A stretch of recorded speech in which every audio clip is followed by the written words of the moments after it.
vision. Then if you see there is something called as I told, lack of long term vision. If I know I have just this class, I'll have very rapidly जो चीजें बता सकती हूँ. I'm not explaining you everything. I'm not providing you all the judgments जो कि मेरे पास proper रखा है. अगर मुझे time दिया जाए तो I will be able to do that, right? So but I'm not able to do. Why? Because मेरे पास time नहीं है.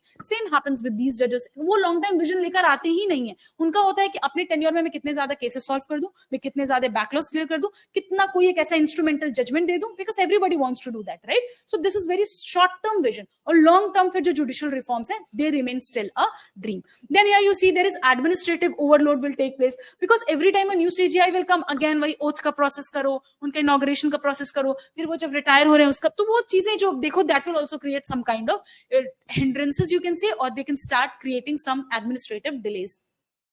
Collegium instability, because we also there is also a question also कि आप collegium में किसको रख रहे हो, ठीक है? फिर why are not the other organs of the government part of it? Why is not legislature, executive part of it? तो बहुत सारी चीजें हैं that have been given. On this side, we have mentioned everything for the value addition part. Data is being given, some relevant example is being given, and I tell you in polity या कोई भी subject है mains में, you will always have content. Content की problem कभी नहीं आएगी, problem आएगी एग्जांपल्स की, प्रॉब्लम आएगी सुप्रीम कोर्ट जजमेंट्स की. तो जो 1 पेजेस की हम बात करते हैं कि 1 पेजर होना चाहिए, उसमें डोंट राइट एनीथिंग जो आपने प्रीलिम्स के लिए पढ़ा है. That should be in your subconscious now, ठीक है? तो लिखेंगे क्या पेजेस पे? जजमेंट्स लिखेंगे. What else will you write on the paper? Examples. Pick up test series की जो आंसर की होती है, इसका एक ही रोल होता है, pick up examples from there, pick up keywords from there, pick up some important judgements, ठीक है?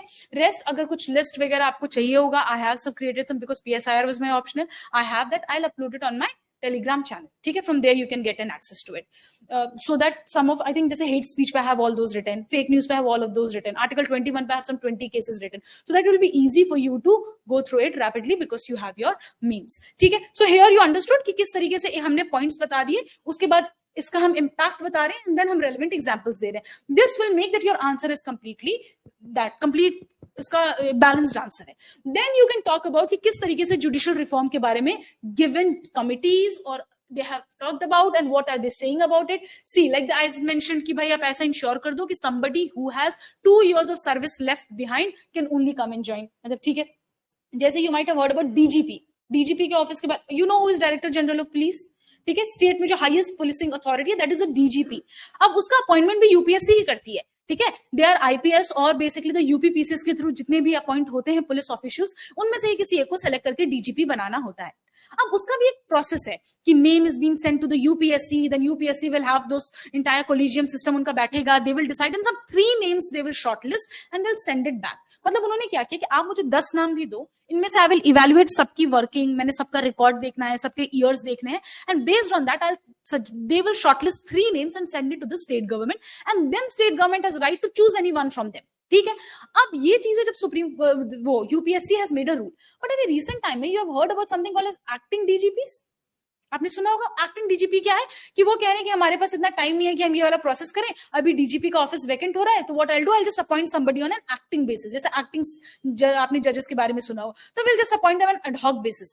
तो ये कौन अपॉइंट हो रहे हैं? मतलब देयर आर क्वेश्चन कि maybe this is called political patronage, कि जिनकी सर्विस में 1-2 महीने बच गए हैं, but you want to have them at the DGP level क्योंकि they had given some political benefit, so you appoint them bypassing the UPSC का thing. तो that's a UPSC recently came up with a strict guidelines कि you send with retirement किसी के, जैसे I am a DGP right now, there are 6 months for my retirement, इसके पहले नाम चला जाना चाहिए 10 लोगों का यूपीएससी के साथ, so that within that 6 months they will suggest already a name, the day the person retires there is 1 person in the office already, ठीक है? तो ये चीजें रिफॉर्म्स के लिए की जाती हैं. Similarly there is a question that look at the CGIs जिनके पास एटलीस्ट 2 year का मिनिमम सर्विस लेफ्ट हो, आप उन्हीं को अपॉइंट करो. This is what the law commission said.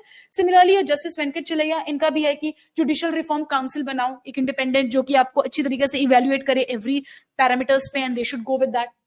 Justice Lodha और Parliamentary Standing Committee, आपकी नीति आयोग है, they all have talked about it. You if even know 3 of them also आपको याद आ जाए ना एग्जाम में, they will have a very good impact on your answer. And when you are ending this, ठीक है, और कुछ सजेशंस वगैरह देखें, when you are ending such questions, तो आप क्या कर सकते हो? You can end with a very balanced thing कि भाई जो सुप्रीम कोर्ट है, it is the primary or the highest judicial body जिसका एम है to look after rights of the people, this that, ये उस ऑफिस में स्टेबिलिटी होना बहुत ज्यादा जरूरी है in order to ensure the proper functioning of the government in India as well. तो वो इस तरीके से it is the same thing. जो सजेशंस यहाँ पे इन्होंने दिए हैं, सोर्स आपको लिख दिया, and these are the